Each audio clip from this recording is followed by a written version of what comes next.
Welcome back. Now, the Economic and Social Justice Trust, as well as Namibia Rural Women's Assembly, are hosting a feminist climate change and archaeology school this week. The aim is to help rural women gain understanding of the relationship between women and nature. With more detail on this, I'm joined in studio by Esmey Mckay, who is the Hardap Regional Coordinator of the Namibia Rural Women's Assembly, as well as Agnes Chimbundu, who is the Regional Coordinator of the Namibia Women Rurals in the Orongo region. Ladies, good morning, and thank you so much for making time to speak to us this morning. Good morning. Perhaps let me start with you, Madam Agnes. Take us through what are the core values for those Namibians that are watching right now and hearing the operations of the Namibia Rural Women Assembly. What is that all about? All right, thank you. Namibia Rural Women Assembly is a movement that organize and empower rural women across Namibia. Our core values are rooted at solidarity, justice, and feminism. Feminism. Yes. Keyword, feminism. Indeed, so it's about the women. We have a female president, we have a vice president who's female, we have a speaker who's female, secretary to cabinet who's female. Yeah. There are more women in Namibia. Yeah. It's indeed feminism. Yeah.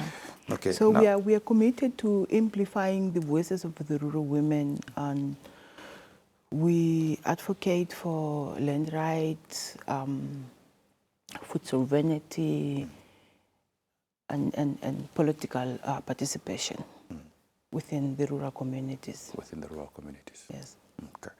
Now, Esmey, in terms of this feminist agroecology, which is a system of sustainable agriculture which focuses on readdressing the issues of unequal gender relations in farming, and generally the readdressing the issue of access to land for women in general. Talk to us about this. What does this mean? Feminist agroecology goes beyond just ecological farming. It centers women's knowledge, labor, and leadership in the food system. It acknowledges that women, especially in the rural areas, play a critical in food products, but are often exempt from the decision-making of land ownership and access to resources. This approach not only promotes environmentally sound practices, but it also actively works to dismantle patriarchal structures that marginalize women. Marginalized women. Maybe, Madam Agnes, building on that, we see that most households in Namibia are led by women. So maybe one could be saying that it really makes no sense to exclude women from decision-making, land ownership and home ownership if they are leading majority of the households. Does it make sense does it make sense for us to continue then to empower them to ensure that they have access to decision-making about households if they are leading majority of the households in Namibia? Speaking at the rural level, men are mostly head of houses. So we have less women based at our advocacy in the regions. We have less women that are head of houses.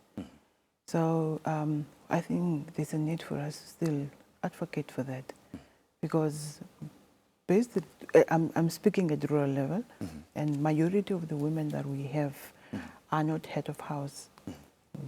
Men are the head of houses. Men are the head of house. Yes. Now, these challenges in terms of overcoming these structural inequalities that you're talking about, what are some of the challenges you encounter, in the regions? How do you overcome these challenges that you found, especially when you're saying, women are excluded from decision-making, they are not head of household at rural levels? So what are some of these strategies that you have developed as a result of engaging these women in order to address these challenges? As we spoke, that we believe in solidarity. So part of the work that we are doing, especially at regional level, is to capacitate women into women's rights, first thing. So we capacitate them into their rights. And also making sure that we are now letting them engaging with knowledge holders, participating in meetings. So that would at least empower them and give them the knowledge and know-how on how to become or to be able to represent themselves and to speak for themselves. To speak for themselves. Yes. Now, Esmey, agroecology is very important, and global systems, for instance, are no longer safe for humanity and globe at large. How is it such? What is it, those sustainable ways to farming to produce healthy food while still preserving natural resources that you are doing through the Rural Women's Assembly? Agroecology prioritizes working with nature rather than against it. It uses diverse crops, natural fertilizers, crop rotation, and intercropping to maintain soil fertility. It conserves water and prevents pest, eliminating the need for harmful chemicals. Because it is based on ecological principles, agroecology restores biodiversity. It enhances resilience to climate change and reduces carbon emissions. It promotes local food systems, which shorten supply chain and ensures access to healthy, seasonal, and cultural appropriate food. Moreover, when practiced through a feminist lens, it ensures that the knowledge and labor of rural women are recognized, supported, and rewarded, making the entire system more equitable and sustainable. So there is a way to practice agriculture in a feminist way. Yes. So the woman's touch is much different than compared to a man. Madam Agnes, take us through some about the involvement of the participants in the school. Who are some of these participants? How has it been able to engage with them? What has been their contribution so far?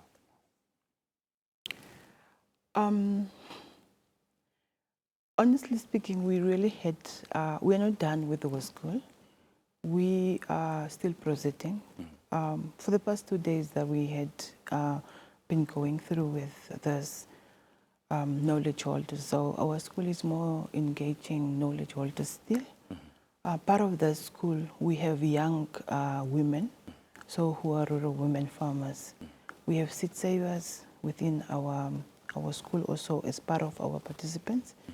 And I would say the last 2 days that we had was very rich in information sharing, the integration, the participating of the women based on the challenges. And I could feel that the way they are representing themselves and they are asking questions to the knowledge holders, it gives a sense that this is a different space that we are creating for rural women. Okay, so the different experiences of the women, I presume they are not coming from the same place, they are coming from different places. Are they learning from one another from the outcomes that they are sharing? Learning from one another, learning from the knowledge holders. As we are speaking, we have 26 rural women in the room, in our space, and they are from 13 regions in the whole country. So learning from one another, sharing their challenges and their experiences, it's something that is really appreciating to us, and we feel like more needs to be done in regard to what they have been sharing with us. Yeah. Okay. Perhaps, Esmey, take us through the program for the week. What does it look like? You said you have been having 2 days right now. What is the program for the rest of the week, and what is the way forward? What do we do with some of these learnings and knowledge that we are sharing as outcomes of this week's engagement? The week-long program was a rich blend of theoretical learning and hands-on experience. Each day will focus on specific themes, starting with feminist political education, followed by agroecological principles, seed sovereignty, climate justice and leadership building. Field visits, seed banks, storytelling circles, and strategy sessions will be incorporated to make the learning participatory and grounded. The way forward involves taking this leadership back to our respective regions. We will continue to organize at the grassroots level. We will lobby for policy changes that support feminist agroecology.